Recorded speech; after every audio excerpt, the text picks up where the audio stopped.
Hey everyone. In this quick guide, I'm going to walk you through how to add a caption to a photo inside Google Drive. It's pretty simple, but there are a couple steps people miss. So, yeah, let's get into it. First, open up Google Drive and find the photo you want to add a caption to. If you've got a lot of files, you can use the search bar at the top, click the photo once, and then hit the preview icon. This opens it in that clean pop-up viewer where we can make edits. Now, Google Drive doesn't have a classic caption box, but there is a built-in description area that works the same way.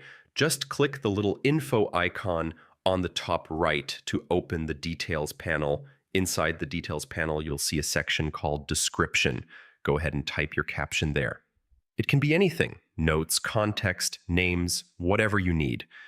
When you click out of the box, Google Drive saves it automatically, no extra steps.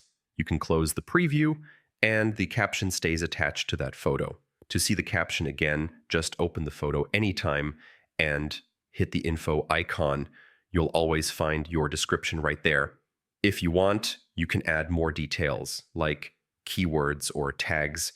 It makes searching way easier later, especially if you're storing a bunch of images. And that's pretty much it. Adding captions in Google Drive is quick once you know where to look. If this helped you out, feel free to check out the other guides. And I'll see you in the next one.